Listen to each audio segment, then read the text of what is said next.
So Kevin, you are now the new face of mental health in the NBA. How does that feel? At first, it was a little scary. I think from suffering with anxiety and depression for a long time into having my first panic attack on November 5th and not really knowing what that meant to fast forwarding being here now. It's definitely, at first it was frightening, but seeing the change in somewhat of the stigma and also being able to affect and help the community that has come forward and not only talk to me, but you see people from every different walk of life and seeing that it doesn't discriminate. It's been, very, it's made me, very happy in that aspect, and it's changed my frame of mind. And I really do believe in writing my piece that everybody is going through something. So that whole community and being vulnerable and knowing that it doesn't discriminate and knowing that I'm trying to change the stigma, not only for people in sports, but all over, and especially I mentioned in young boys in my article as well. I think that's something that is very prevalent and very of the times that we need to beat that stigma down. Well, Dr. Parham, of course, calls this a human condition, right, not a basketball condition. You said something to me that I was a little surprised at. You said, "I don't pass the mirror test." What do you mean by that? I just meant that, only by admitting who we are do we get what we want. And what I mean by that is I used to, and sometimes I still do, like I'm a victim of my own mind sometimes, is when I look in the mirror, I wasn't living my true life. I wasn't being myself. And I think, I really believe that in being vulnerable and I felt like, the people that are more apt to share, how they're suffering and not suffering in silence, they're more likely to help people come forward and pay it forward to the next person. So I think that was what I realized in looking in the mirror, that I have a chance to help. It could be one person, but in doing so, I think not only myself, but DeMar coming out and having his comments about depression enabled me to come out and say that I've been suffering with anxiety and depression. So passing the mirror test is still something I look in the mirror every day and say, how can I be better? But I felt, when I did, come out and say, this is what I'm dealing with, that I could look in the mirror that day and be happy with myself. So you told me this is something that's deep-seated. I think in my research, Right. most of the time it is. It goes all the way back to the very, very beginning. Yeah. So let's go back to the beginning with you. Well, so I know we've had many conversations, but one thing that sticks out in my mind, I know that we've talked about it, is my brother. After not speaking to him for a while and having seen him after the article came out, we were in Portland, and I had just seen my sister here in Los Angeles, and he had brought it up. He had mentioned it. I didn't know if he wanted to talk about it, what that conversation was going to be like, but he had mentioned, I remember when you were young, and it would either be rage fits or it would be, we'd lose you for a couple or a few weeks, and so I'd just leave you alone. I didn't know how to handle that with you, and I think that was something that is going to stick with me and be engraved in my mind for a long time, because one of the things that I said in my article too is that I'm trying to be better to the people in my life, and my brother is one of them. So hearing that come from my own blood, that was a moment that was special to me, and it was pretty apparent that I wish I would have had the presence of mind earlier on to face these things. But Sure. I think everybody has their moment, their aha moment, or that moment where they're able to come forward with these type of things. So your brother tells you, so you were gone for a couple of weeks. When you hear that, is it surprising to you? Do you say, oh, I remember feeling that? You have no idea what he's talking about? Well, I think sometimes when you're in it, you don't even realize how you're affecting other people. And I think this year in particular for me was an eye-opening experience, as opposed to when I was young. You have that feeling of being invincible in some cases, Sure. but you also feel like, oh, there's people out there that are going through far worse things than I am. And while that might be true, as I told you, with a number of people that I look up to, whether it be Anthony Bourdain, having a life where, seemingly he has the best job in the world. He has great success, a beautiful girlfriend, a beautiful child. Robin Williams, I just watched his documentary, and he would exert himself and, put himself basically in the ground and physically exert himself to a point where he took his mind completely off of it to, Kate Spade, she was talking about, it was going to hurt my brand. So for me, as a youngster, I didn't really see it like that. I just thought, I'll get over it, I'll get out of it, and I didn't know that I was affecting people the way that I was. Fast forward to now, it's very similar. Like, it doesn't have a demographic. It just is and is. Sure. But so this 2 weeks, I'm trying to wrap my head around the idea of a little boy being gone for 2 weeks. What does that mean? You're in your room, you're not talking? Basically. I mean, I was in my room. I would be pretty dark. That's the word I like to use. And basketball was always my safe place and still is. And I mentioned that physical exertion and taking your mind out of the equation, having your mind occupied or preoccupied. It's those moments when you're left alone that can be scary, or things can be misleading, or your mind can play tricks on you. So let's talk about the panic attack for a minute, because that's when the world got a little glimpse of what was going on. And as you know, people were talking about this long before you came out yourself and talked about it. So take us through what happened that night. Well, it was very scary for me because I have always had the anxiety, and I think a lot of it, like a lot of people, when, either it's like, for example, you want to go to bed or you want to go to sleep and you think, I have a big game the next day. And so what happens? You plan your routine, you try to go to sleep, you get ready, and then you dig up the worst things that have happened the last 10 years for you. So I think it was a combination of things that were going on in my life that led up to that point, as well as a really slow and poor start for a team that, as you know, was expected to make it to the finals and potentially win a championship, especially with the roster that we had. So I think it was a 5-7 start, and on November 5th, I just remember not quite feeling right until halftime, or I should say we got to halftime, I didn't feel right that entire half, and I remember we went through a few plays, there was a timeout, I got to the huddle, and that's when I felt something that I had never felt before. I couldn't catch my breath.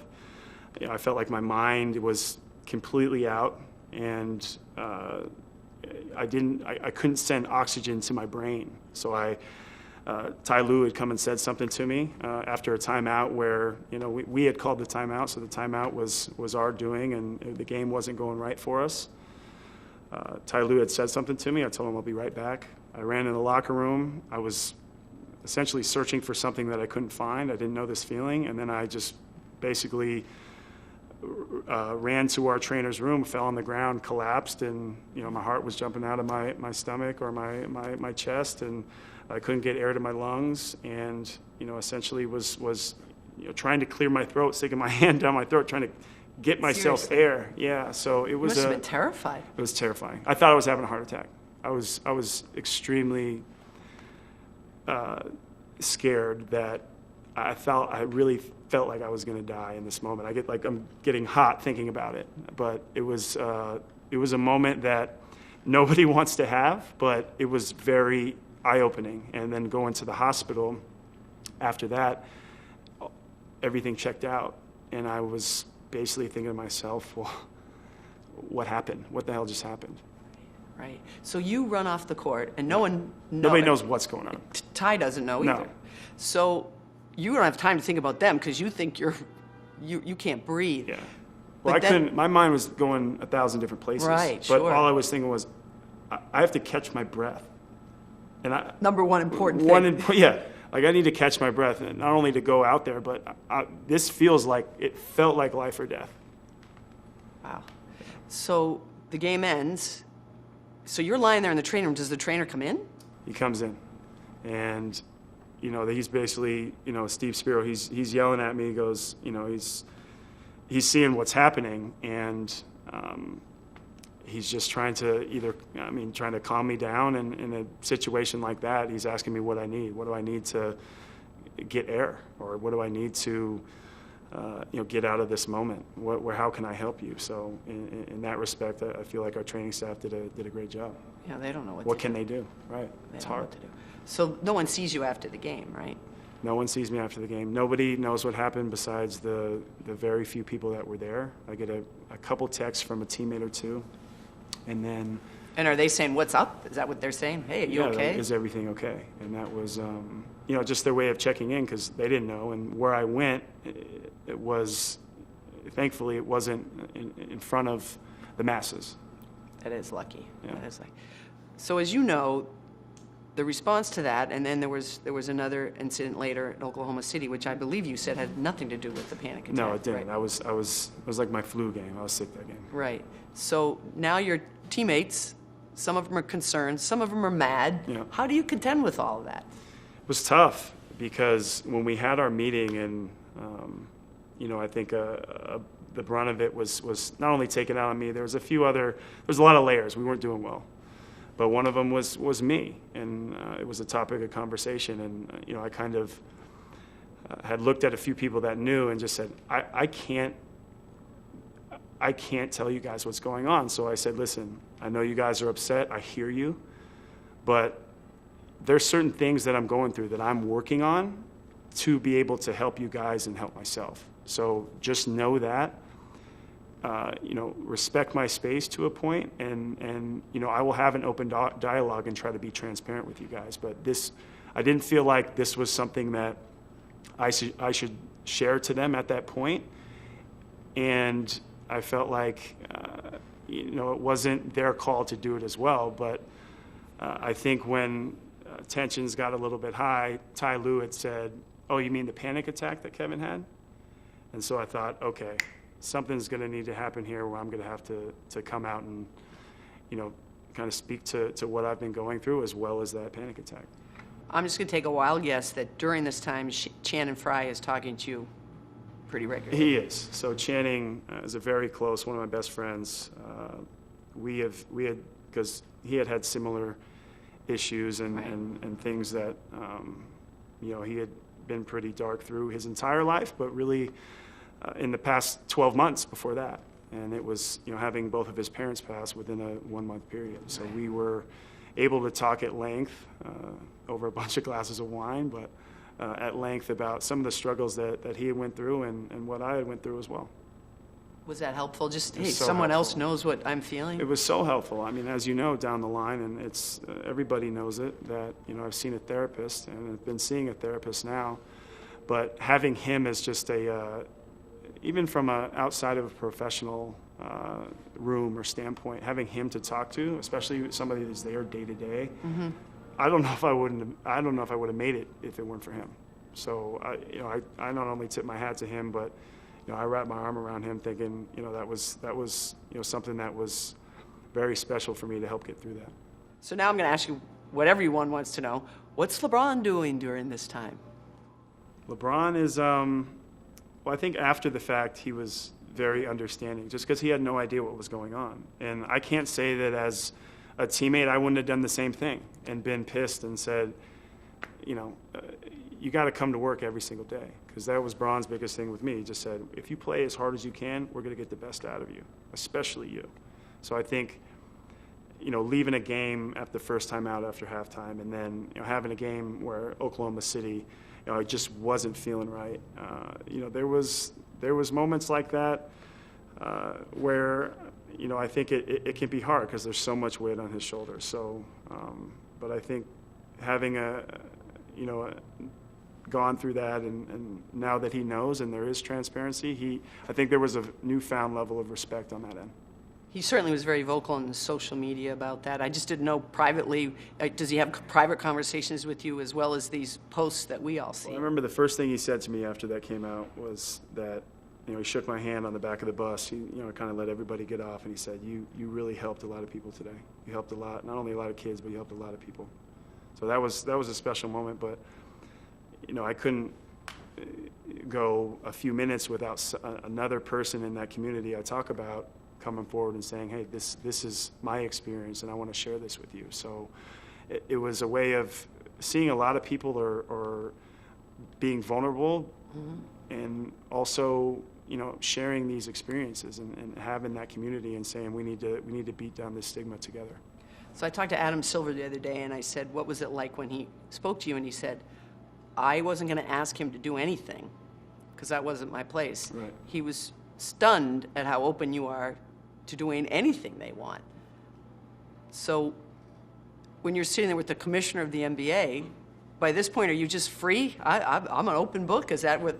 Pretty much. I've now come to a point where I just kind of lay all my cards out on the table and say, this is what you get. And having that freedom of mind is something that I've never really had. It's actually given me peace. And sometimes things get worse in order to get better. Sometimes there is a rock bottom, but you know, it's only really been up from here, and there's only different things or things that I've read or places that I've gone to you know, look for help or find that peace in mind, body, and soul, where you know, I know that, you know, people reaching out for help or talking to someone, it does really work.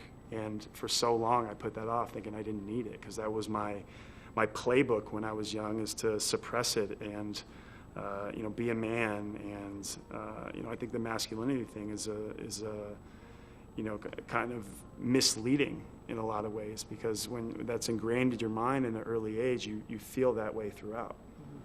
So you mentioned that you watched the Robin Williams documentary, and you mentioned before to me about both Kate Spade and Anthony Bourdain, and I'm wondering if is it sort of a mild obsession now to look at people who have had mental health issues and learn something? I mean, those people aren't here anymore. Everything's different, or every person is different in what they go through, and that's I just always say that everybody's going through something, and those are three separate cases of famous people. And I know I spoke to you on the phone, and you know, Bryan Cranston, one of my favorite actors, said that after Anthony Bourdain passed and Kate Spade had passed and taken their lives, that success is not immune to depression. So I think it's finding that empathy, no matter who you are and how much money you make, or you know, your socioeconomic status, or your gender, or your sexual preference. No matter what it is, people are going through something. Because this is, you know, in a social climate that we're in now, it's really tough not to. So you have to you know, find that empathy and know that, you know, every man is my superior and that I can learn from him. So before Anthony Bourdain took his life, you were examining his. Tell everybody about that. So I had a show idea for the Players Stream in the same you know, company that I work with, and same place where I came out and you know, wrote my article. And I was working on a potential show idea that, you know, I think everybody goes in and says, I want to do the Parts Unknown, the Anthony Bourdain version of this show. So I had taken a liking to him way before that. I felt like I traveled the world with him.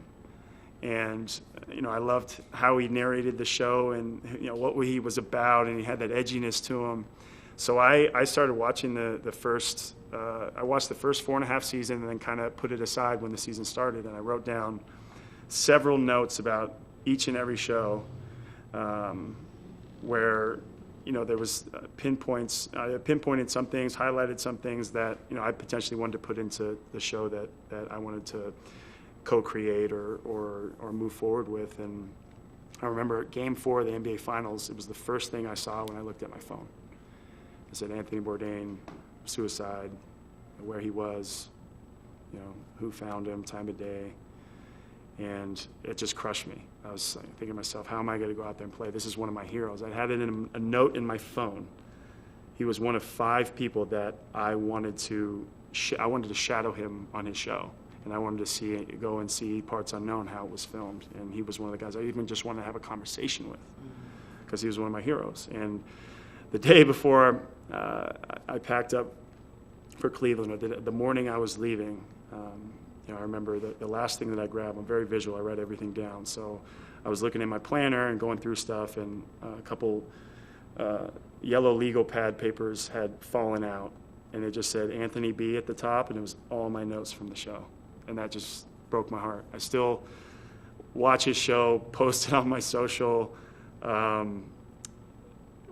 you know, post quotes from him, and just try to have his legacy live on, because to me he was very special, and he was going through things that I know people saw because of his past, but you just don't know where somebody's at in relation to how they're feeling or if they're reaching the end.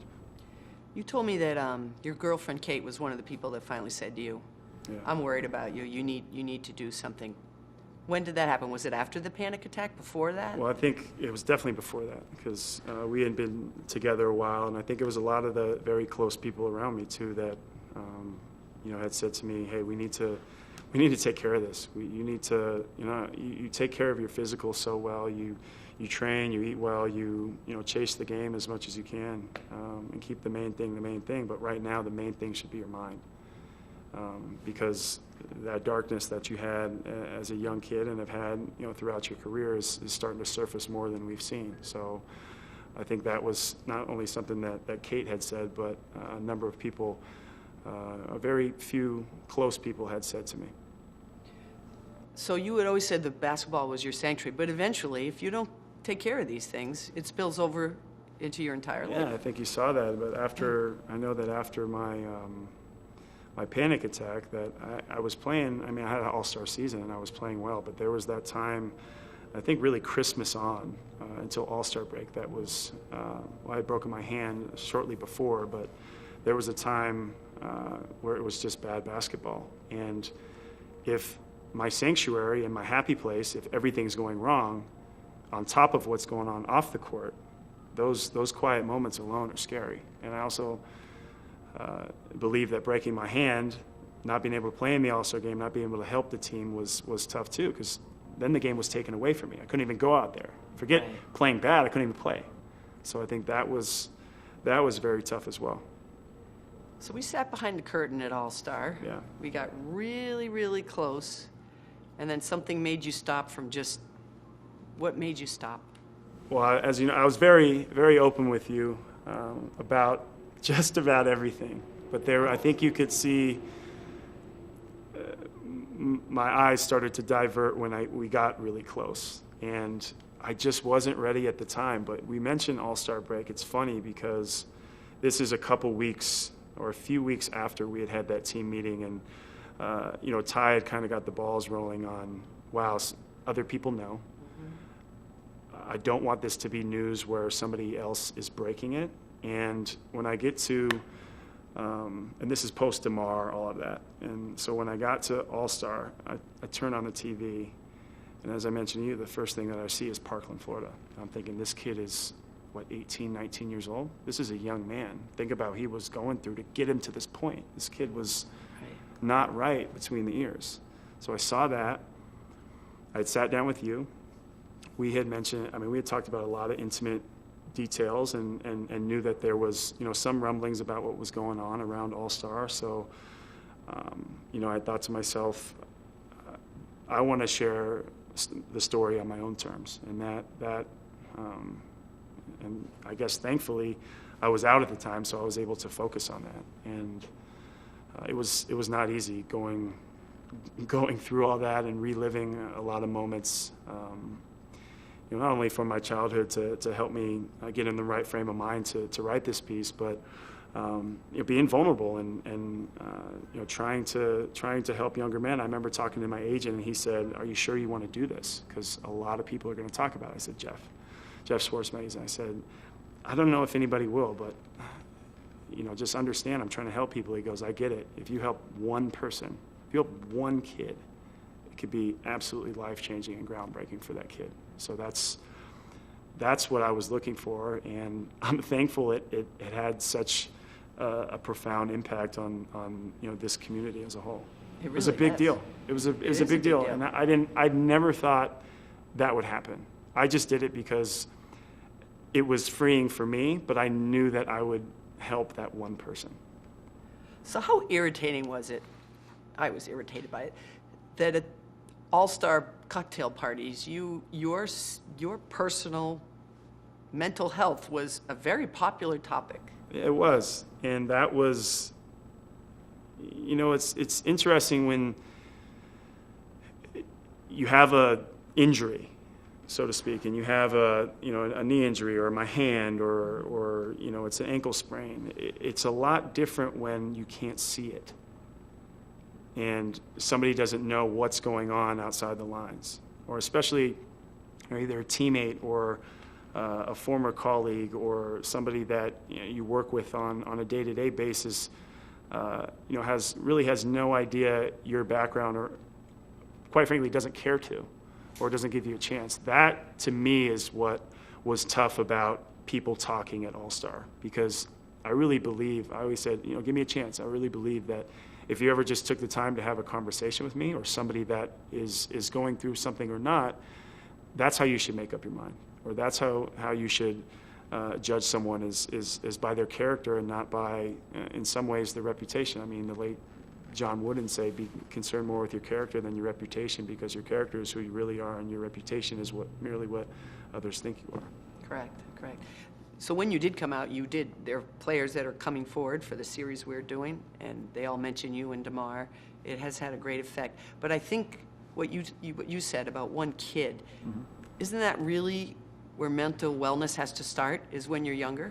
For sure. And that was a thing that I mentioned early on, was young boys and young men are probably furthest behind, because you see all these LGBT, women's movement, civil rights, you see all these movements happening, whether it be from the 1950s, 60s, all the way till now. There's been so many years of putting time into that, to where I think young men really, that playbook that I talk about of just suppressing it and kind of living in that darkness and not sharing it, is something that is old and it's outdated. And beating down that stigma is something that I think we can do as a community, and as athletes we have the platform and we're able to do that. I mean, there's having LeBron retweet it and have great words about he's the best athlete in the world, or having other players come forward, whether it be DeMar or Kelly Oubre or everybody that's gonna come forward here. It's a special time to be able to help people. I mentioned that social climate where everything's so curated now.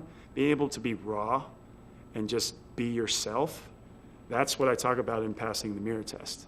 Is that, like, I live my day today as I should, and that's what makes me happy. I mean, it's not every day that it happens, because I think it's a ever evolving and it's a process always. You have to work at it like anything else, but it's the willingness and knowing that doing the work is going to help you. That's what makes it special. So stigma is still the problem. There's Stigma. still plenty of guys that have issues, and they don't need to come forward to me or to you, but Right. they do need to get the help. Agree. So there's still plenty, there's probably some of your teammates, I don't know. I think some of the teammates that felt differently are gone now. Yes. But there are players out there that think you're soft because you did this. They think DeMar's soft. They're going to think everybody that comes forward is soft. What do you say to them?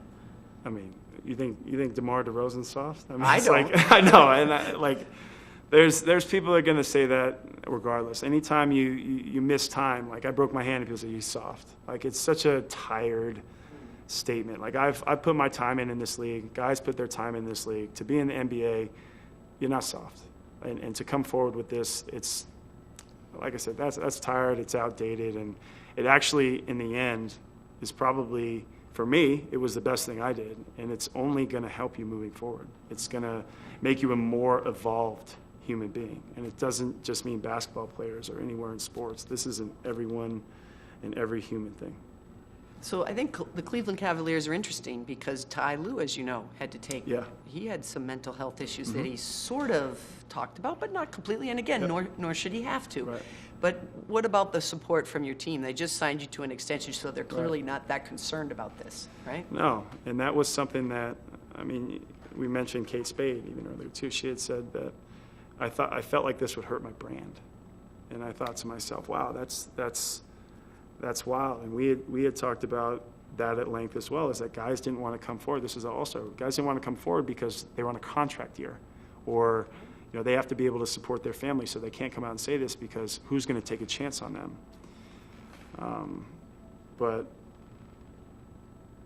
I think it's so mentally freeing and positive to be able to do this, and in mentioning the Cavaliers, Kobe Altman, Ty Lue, and a number of others throughout the organization had either written me a letter or, taken me to the side and said, thank you. But I think a lot of guys and everyone supported Ty in a big way because they could kind of see that there was something going on with his health and bothering him. And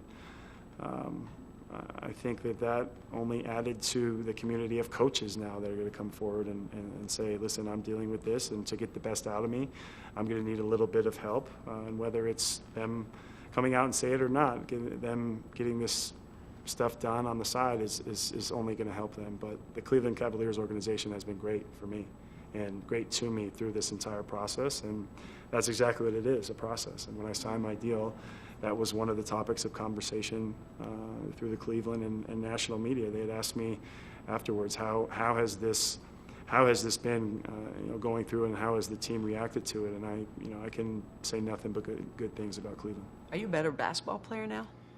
I think I'm more free just in myself and who I am. I said, like admitting who I am. This is a part of me, and it's not in some ways I wear it like a badge of honor because I say this is who you get and this is what you get. But I just think it's I feel more. I mentioned the word evolve. I just feel more at peace with myself because I can really live my truth and try to get help in that way. So if you could have the NBA do one thing, then they've rolled out, sort of quietly rolled out a new policy. They had an internal memo that went to every team about what they expect them to do for mental health. But if you could say to them, this is really what you need to do, what would that be? Have a number of things at arm's reach in order for players to get there, to get the best out of your players, not only for the team, but so that they can perform well, and whether they're suffering from depression or anxiety or something that's going on with their mental health, that they have that at all their disposal. And I think teams will be more forward-thinking with that, and I think Cleveland has done a great job of that as well. So are we talking someone on call almost? I think, yeah, somebody on the staff, and because I'm telling you, there's a number of guys on each team that are dealing with this, and I know it, and you know it, and a lot of people know it, but it's not talked about, which is fine if you're not going to come out and say it to the public, but it's something that maybe behind closed doors, or whether it's dealing with the family or dealing with the team or your friends or those closest to you, that you should have something in your place of work that you're able to reach out to and know that that's going to help. And I don't know what that is. I don't. One thing I said, and I've said all along, is that I don't have all the answers, but I'm looking to see other people's stories and find ways to share those as well. And it's a never-ending process. So some of the people I talked to, a couple of them said that their mental health issues were so exacerbated by the stress of playing and being a professional, high expectations, all the pressures, that they did consider actually quitting. Did you ever consider quitting basketball because of this? No, only because basketball was my safe place, and there was many times where I did let anxiety get the best of me. While I still might have had a good game, there might have been different moments that maybe could have kind of shifted the pendulum one way or the other throughout a game, that I guess my anxiety or something, my mind had been misleading. Maybe it was a free throw, maybe it was a shot, maybe it was the attention to detail on defense that may have swayed me a different way. But as far as quitting goes, no, basketball was my happy place. That's great. So when you going forward now, I should say is my happy place. Sorry. Well, I would hope so. You just signed a big extension. Yeah. But at least it would be a very good time to retire. Yeah. Right. But you've got a young team now. It's a completely different team, and you're going to be the face of the team. Right. So this seems like a pretty good time for this all to be happening. It's funny you say that, because I don't think, without having not gone through this, would I have been prepared to for this next chapter, next phase in my career? Because there was six years in Minnesota where, you know, I didn't really have a lot of veterans. We were a very young team. You know, there was a number of guys that, you know, were shipped in and out. We always had a lot of turnover, and, you know, we never made the playoffs. And I was the guy to where, you know, I came in, this has been 4 years now in Cleveland, and we were expected to win a championship every single year or get to the finals every single year. But I think in a lot of ways, especially, you know, learning from LeBron and learning from the situation, is that sometimes you have to learn to follow, and then, you know, in order to lead. So that was a huge thing for me. But having gone through this year, and, you know, kind of walking the walk, and you know, being who I truly am, that is going to help me on the floor. And I think this experience has only been positive in a lot of ways. Has each and every day been perfect? No, but each day is a chance to get better and learn and put my best foot forward in attacking this as well. So we've talked before, LeBron is a tough guy to play with. Yeah. Very, very tough to play with, compounded by what you were contending with. Right. So how much did you talk to him about what he was going to do? It didn't seem like any of you did that much. Did you really have any idea what he was going to do before he did it? I had somewhat of an idea. I had, you know, like everybody, weighed the options and kind of had an idea of where he might go, but I knew it was probably between Cleveland and Los Angeles. You know, I think he's always looking for a different challenge. He's always wondering what's next, and it feels like sometimes he's playing chess and everybody else is playing checkers. He's you know, very, very mentally strong, knows the game of basketball so well, and sometimes there's something that he sees that other people don't. So I think, you know, making it to 4 straight finals, you know, helping in the most, him helping the most in us winning a championship in 2016. I think, you know, he might have been looking for something different and a change and a next chapter for him, and here we are. So what happens now with Cleveland? I mean, it's expectations fall off a cliff. Everything changes, doesn't it? Well, I think now we have 2 nationally televised games, of course, unless we make the playoffs. So I think it's going to be the best thing we can do is overachieve. I know it's easy for a team to say, hey, we need to work hard, we need to play our hardest, but that's the only way that we're going to make it. And we have the cloth and the guys to make that happen and overachieve and excel at a high level. But there's going to be games we need to steal. There's going to be times when we need to grow up, and maybe our inexperience will show. But we have a number of veteran guys that have been tested, battle tested, and have played at a very high level in meaningful games. Of all the people that came up to you after all this, was there one in particular that kind of took you by surprise at how supportive he or she might have been? One instance in particular, after the article came out, we were on a road trip. Immediately after, it was a morning, we were traveling, I believe, to Denver. And I was making the trip, I think, even though I was hurt. And there was after the road trip, there was a note that was left in my locker, and it said, you know, Cleveland Cavaliers. Obviously, I won't mention the name, but it was a couple pages from somebody that, you know, had worked in the organization and had gone through some really, really tough times.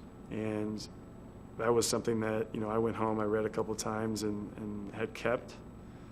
And it really, I mean, kind of pulled at my heartstrings in one way, but also made me happy that he or she felt like they could open up to me and had somebody to talk to. And I had taken that person to the side shortly thereafter when you know, no one was around, and just said, hey, thank you, and, you know, I'm here if you ever need anything, ever want to talk. I think having that at your disposal, or having somebody that is there and can have empathy and in some cases commiserate with you is good to have. So you mentioned the badge of honor.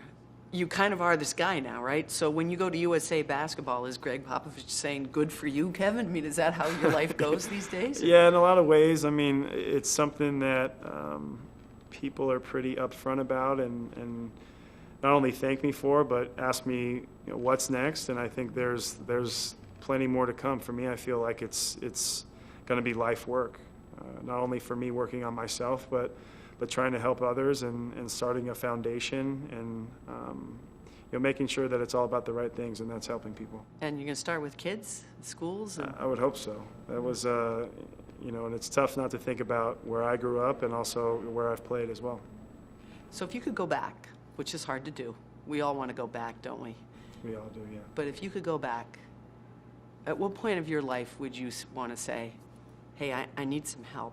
How old would you have been? I would say probably when I was in middle school, because I think when I was even younger, I knew that there was, something where I couldn't get out of bed sometimes, or something where